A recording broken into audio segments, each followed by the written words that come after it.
Hello आप लोगों को। बूस्टर का सेट 3 हम लोग अभी डिस्कस करते हैं। आपने बनाया होगा। एक चीज मैं आपको बताऊं, जरा सोचना। आप में से कुछ लोगों ने मुझे कहा भी कि सेंटेंस अरेंजमेंट को थोड़ा सा और डिटेल में एक्सप्लेन करने की जरूरत है। मैं सब लोगों से बोलना चाहता हूं कि रीडिंग एक ऐसी चीज है जो आप मैथ में, रीजनिंग में, इंग्लिश में, जीएस में, सब में करते हो। पढ़ते तो हो, उसके बाद आप सॉल्व करते हो। और होता क्या है कि अलग अलग चैप्टर्स में अलग अलग तरीके से फॉर्मूला आप इस्तेमाल करते हो। सिर्फ रीडिंग से आंसर्स नहीं निकलते। तो सेम चीज तो यहां भी अप्लाई होगा ना, कि अगर आपकी इंग्लिश में भी सेम बात अप्लाई होगी कि अगर आप पढ़ रहे हो। अब इंग्लिश में चूंकि हम लोगों को कोई बताता नहीं है कि फॉर्मूला क्या होता है अलग अलग चैप्टर्स का, यहां चैप्टर ज्यादा नहीं है, तो हम फॉर्मूला नहीं लगाते और सोचते हैं कि सेंटेंस अरेंजमेंट भी मेरे सिंपल रीडिंग से आ जाए या क्लोजेस्ट का आंसर भी मेरे सिंपल रीडिंग से आ जाए। बट परेशानी यह है कि आपको जब तक उस चैप्टर के फॉर्मूले को आप वहां इस्तेमाल नहीं करोगे तब तक वो आंसर नहीं आएगा। और मैं जो एक्सप्लेन करता हूं ना, उसी चैप्टर उस पार्ट के, जैसे आज सेंटेंस अरेंजमेंट और क्लोजेस हम लोग डील कर रहे हैं, उसके ही मैं उस पर कैसे सोचना है, और वो जो कैसे सोचना है यही फॉर्मूला है। अब अगर आपको सेंटेंस अरेंजमेंट मैंने दिया, तो सेंटेंस अरेंजमेंट में आप ये ध्यान दो कि आपको अरेंज करना है सेंटेंसेस को, और अगर अरेंज करना है तो सेंटेंसेज में आपस में कनेक्शन तो होंगे। कुछ सेंटेंसेज में टॉपिक एक ही होगा सबका, इस चारों सेंटेंस का टॉपिक एक ही है, इसीलिए 4 सेंटेंस एक जगह पे हैं। अब ऐसा थोड़ी होगी कि इसमें पॉलिटिकल बात करें कि इसमें इकोनॉमिक बात करेंगे, ऐसा नहीं होता। टॉपिक सेम है, लेकिन अरेंज करना है तो सेंटेंसेज का सीक्वेंस आपस में कोई फिक्स्ड होगा, और उस इंडिकेशन के लिए आपको रीडिंग करना है। अगर वो इंडिकेशन देखने के लिए रीडिंग कर रहे हो तो आपका आराम से बन रहा होगा। जैसे आप देखो कि अगर मैं लिखूं कि दिस रियलिटी एग्जिस्ट, ये रियलिटी, तो मेरा अरेंजमेंट का टेक्निक ये बताता है कि इस रियलिटी के पहले किसी भी तरह के रियलिटी की बात होगी तभी मैं इस रियलिटी की बात करूंगा। मैं ये दोनों वर्ड बोलूंगा। और आप ये देखो कि there is an objective reality, उसके बाद दिस रियलिटी, तो ए और बी का कनेक्शन तो है। और आप ध्यान दो कि ए और बी यहां के अलावे और कहीं नहीं है। तो आपके पास या तो इतना क्लियर आपके पास इंडिकेशन मिल जाए, या कहीं पे कैलकुलेशन थोड़ा और लंबा हो जाता है। इसके लिए अगर आप पढ़ोगे तो सेंटेंस अरेंजमेंट आपका आराम से बनेगा। प्लेन रीडिंग से कुछ नहीं होता, प्लेन रीडिंग से बात समझ में आती है। मैथ में भी प्लेन रीडिंग करोगे, सेंटेंस समझ में आ जाएंगे कि क्वेश्चन क्या पूछा है, लेकिन सॉल्व तो करना पड़ता है। इसीलिए इसके लिए पढ़ो कि 2 सेंटेंसेस 3 सेंटेंसेस आपस में ग्रुप बना लें, और ग्रुप बना के ऑप्शन को देख के इलिमिनेट करो। जैसे इस क्वेश्चन को देखो, आपके पास ये बोल रहा है, अब जरा तुम देखो, बट द टेक्नोलॉजी, मैं आंसर अभी नहीं बता रहा हूं, मैं आपको उस ग्रुपिंग की बात कर रहा हूं। But the technology adopted has been largely of foreign origin, जो टेक्नोलॉजी हम लोगों ने एडॉप्ट किया है वो विदेशी है।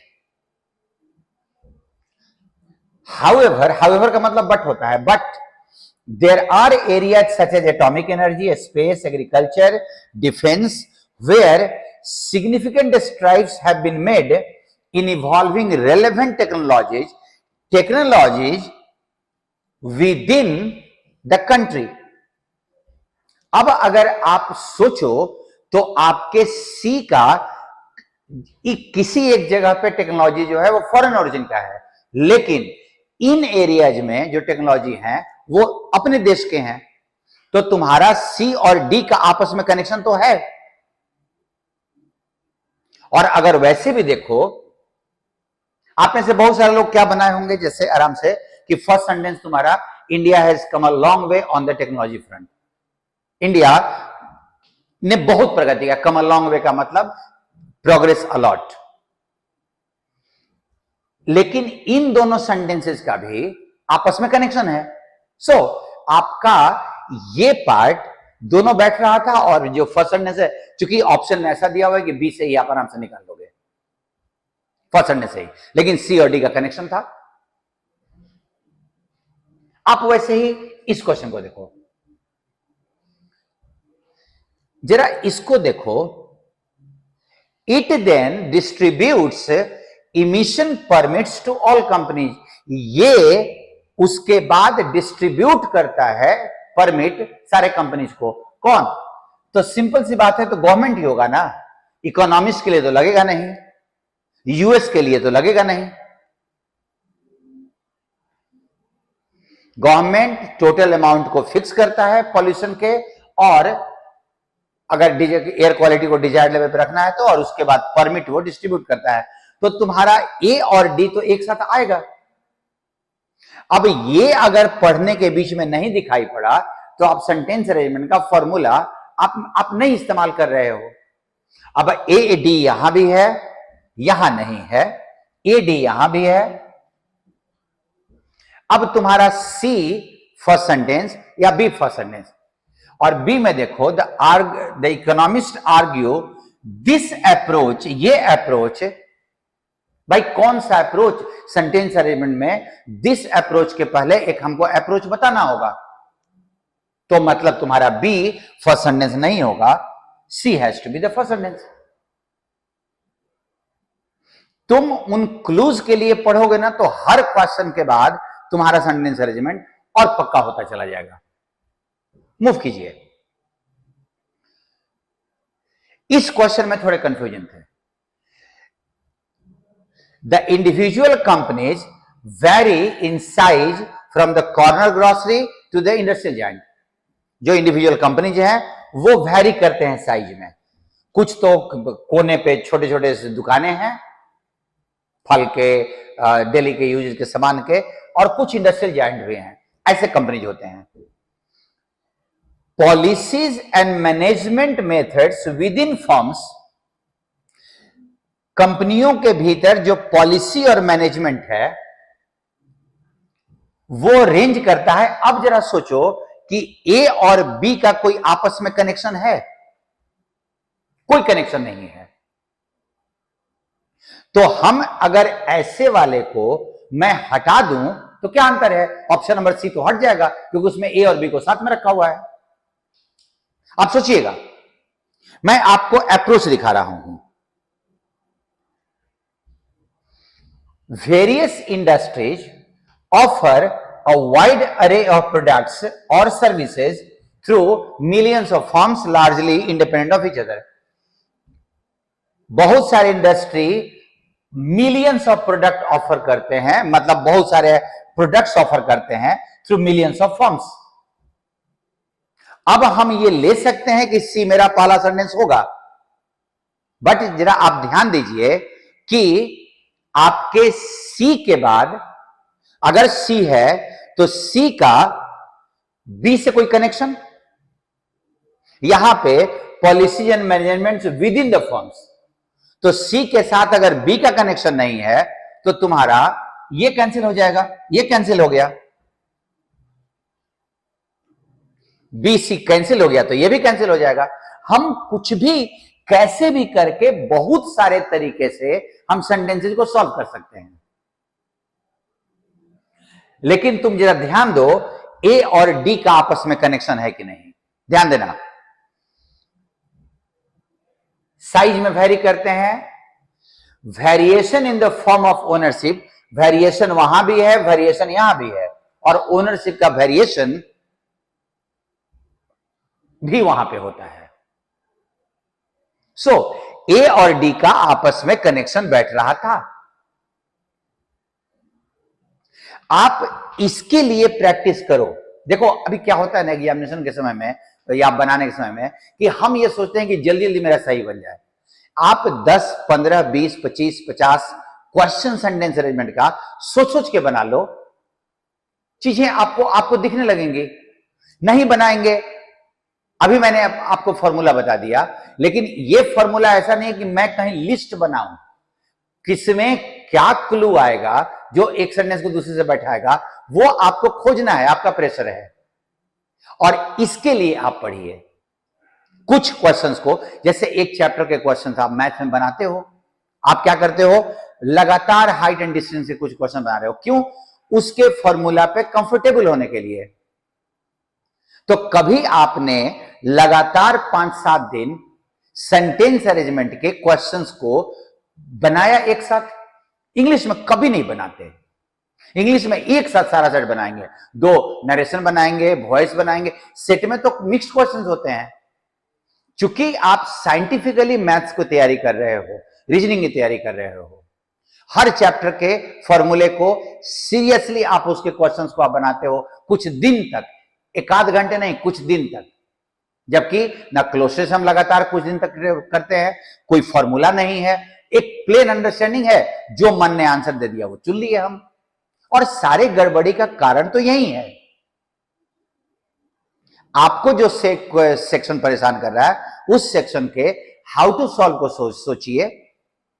आप मेरे को बताइए, मैं तो बता ही रहा हूं, जो जो अटपटे चीजें हैं उसमें तो मैं बता ही रहा हूं। मैं क्लोसेस बता रहा हूं, मैं सेंटेंस अरेंजमेंट बता रहा हूं, जो आपके लिए अटपटा थोड़ा लगता है। कुछ सोच सोच के कुछ क्वेश्चंस को बनाइए, सॉल्व कीजिए, ताकि उसका फॉर्मूला कुछ कंफर्म हो, चीजें आ जाएंगी। चलिए आप जरा यहां देखो, all levels of demand, whether individual level का सारा डिमांड, सॉरी सारे लेवल के डिमांड्स, कैसा level? Individual level, aggregate level, local level, national level, international level, are subject to change. हर तरह का डिमांड बदलता रहता है। अब आप जरा देखो, demand of the individuals, aggregate demand, इसमें कुछ नहीं है। तो आपका ए, सी और डी का तो आपस में कनेक्शन बैठाया हुआ है। अब अगर आप ध्यान दो कि ए, सी और डी का कनेक्शन एक साथ है, तो ये तीनों कहां कहां हैं एक साथ? एक आपका ए, सी, डी यहां है, और याद रखिएगा ए पहले आएगा, डी और सी में से कौन सा पहले आएगा मैं नहीं बता सकता। सो ए डी सी भी हो सकता है, ए सी डी भी हो सकता है। यहां पे बी डाल दिया, कैंसिल। यहां पे डी को पहले रख दिया, कैंसिल। यहां पे ए को बीच में डाल दिया, कैंसिल। ए डी सी वहां पे डाला हुआ है, क्योंकि पहले हम सारे तरह की बात कर लिए, उसके बाद इंडिविजुअल हम बात कर रहे हैं। तुम बनाने का अप्रोच वॉच करो, मैं कैसे निकाल रहा हूं। मुझे सेंटेंस के थॉट से मतलब नहीं है, मुझे सॉरी पैसेज के थॉट से मतलब नहीं है। मेरे को ये सेंटेंसेज में आए हुए वर्ड्स क्लू की तरह नजर आते हैं। आपको भी इसको क्लू की तरह देखना होगा। अब हम लोग क्लू से देखते हैं। देखिए, डिड्स, नीड्स, क्रीड, ब्रीड, वो एक ही तरह का वर्ड उसने डालने की कोशिश की है। अब जरा सेंटेंस को पढ़ो। हमारा रेपुटेशन और इमेज इज डिटरमाइंड बाय, वो हमारे रेपुटेशन किससे डिमांड होगा? हमारी जरूरतों से रेपुटेशन तो नहीं होता, हमारे कर्म से रेपुटेशन डिसाइड होता है। Also our dash tend to be habit forming, हमारे इस चीज से आदतें डेवलप होती हैं, हैबिट फॉर्म करता है। किस चीज से? आप जरा सोचिए। बाई अभी अभी जो क्वेश्चन में दिया हुआ है, बाई सेक्शन 2 भागों में बांटना, और ये हमारा रेपुटेशन, हमारे कर्म, इनके बारे में बात कर रहा है। यहां से बाहर मत निकलिएगा। ये पहला सेंटेंस एक सर्किल बना देता है, इसी सर्किल के भीतर रख के आपको बनाना है। अब आप जरा देखो, एक्टिंग्स आप इसको आराम से काट लोगे। एक्शन होता है, नॉट एक्टिंग्स। अब एवोकेशन को वोकेशन से मतलब है ना, हमारा जो अपना एवोकेशन क्या है, मतलब मेरा मेरा मेरा प्रोफेशन क्या है, हम ये नहीं भी जानते हैं तो हम आराम से ले लेंगे। ये मत सोचो कि प्रीडिस्पोजिशन का मतलब नहीं जानते हो, बाकी तुम 3 वर्ड का मतलब जानते थे, उसको सोचो। In that we have a dash to act in a particular manner. हम एक खास मैनर में काम करते हैं। अब जरा सोचिए तो, वर्चुअस, सद्गुणी, ये तो हमारे टेंडेंसी की बात कर रहा है, तो हमारा रेपुटेशन कैसे डिसाइड होता है, हैबिट कैसे फॉर्म होता है।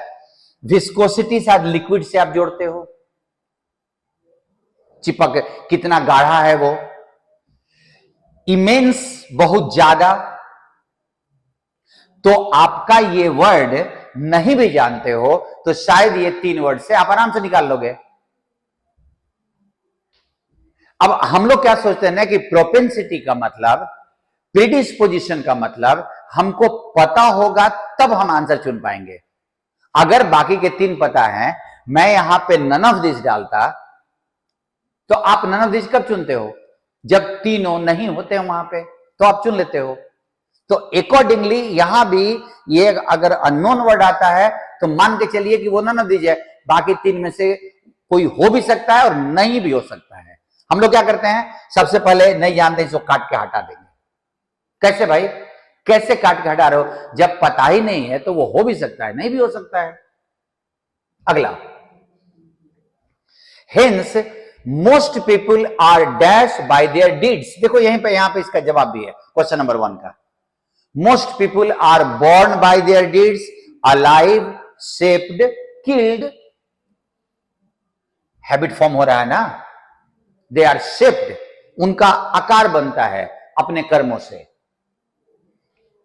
We usually act according to और in response to our surrounding. हम अपने अगल बगल के वातावरण को देखते हुए काम करते हैं। Our circumstances and the environments which to a great extent dash our priorities and objective. हमारी प्राथमिकताएं, हमारे उद्देश्यों को वो क्या करती हैं, जरा सोचो।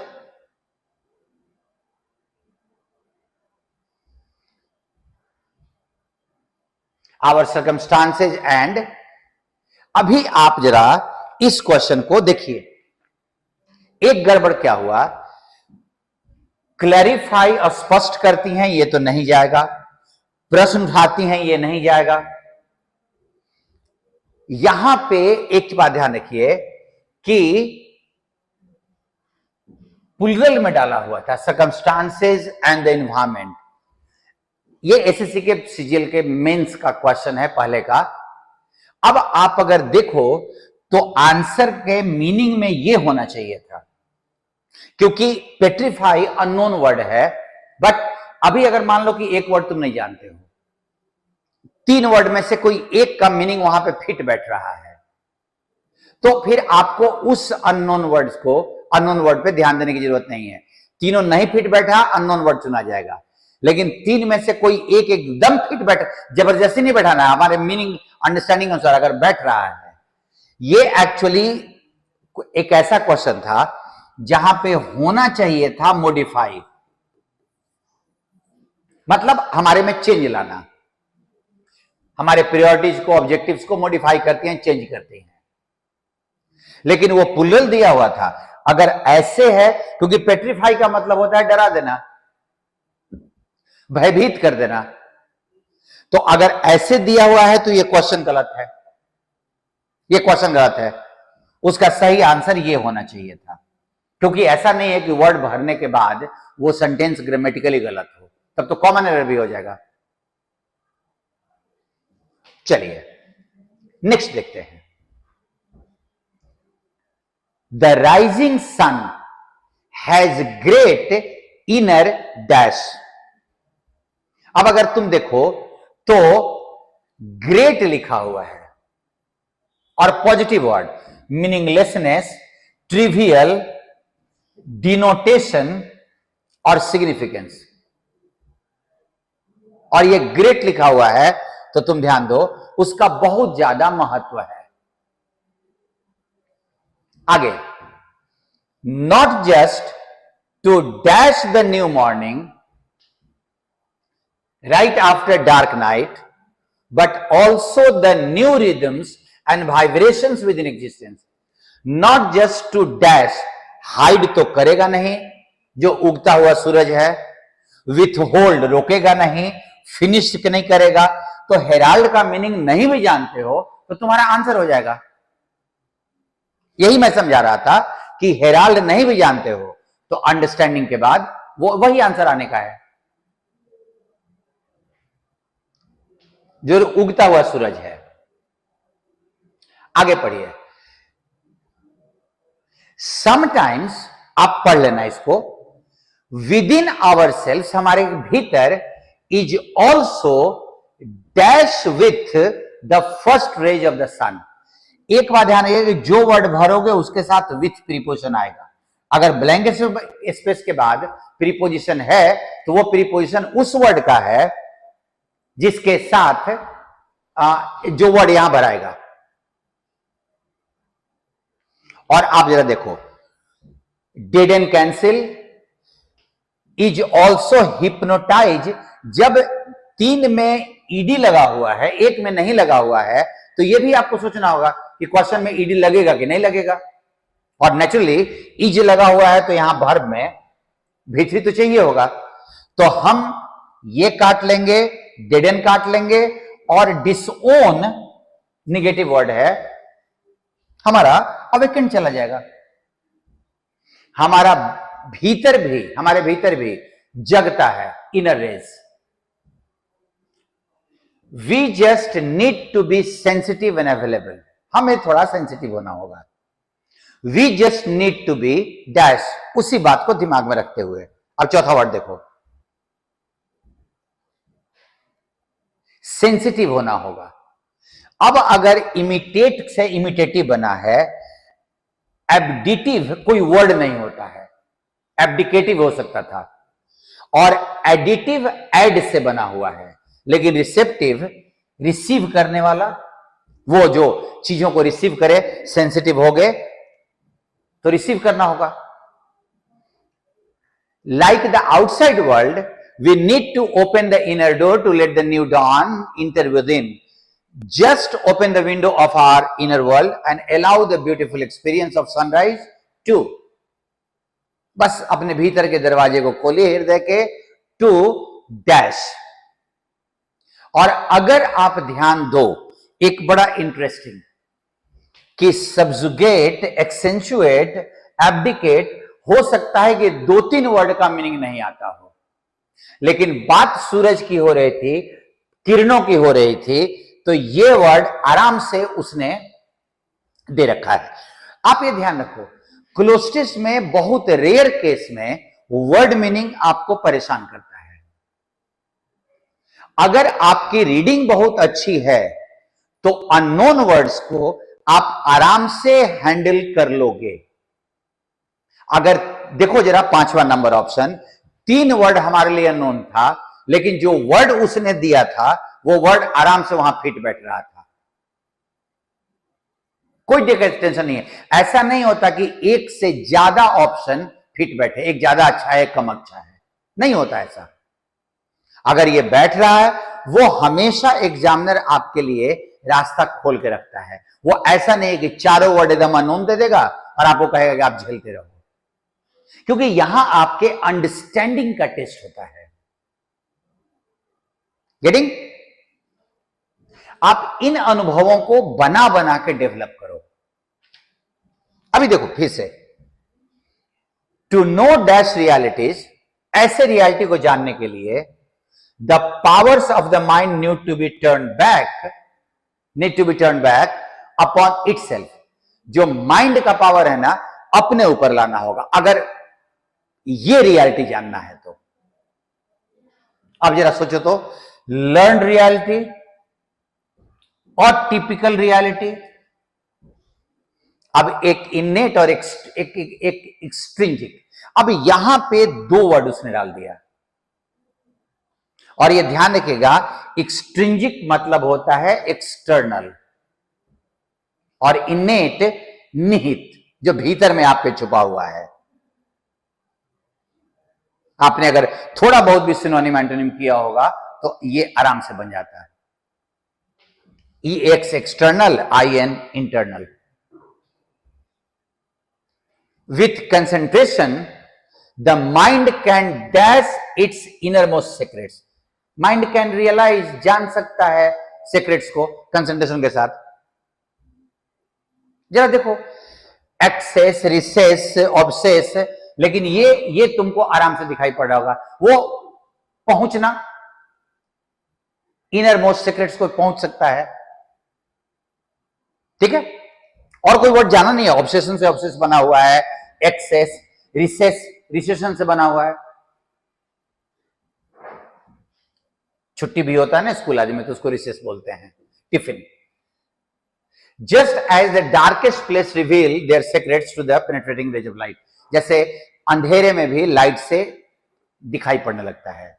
We can then soul truth. तब हम आत्मा की सच्चाई को क्या कर पाएंगे? जरा सोचिए तो, समझ पाएंगे ना। रिसीव नहीं करेंगे, सच्चाई को आप रिसीव नहीं करते, आप समझ पाते हो।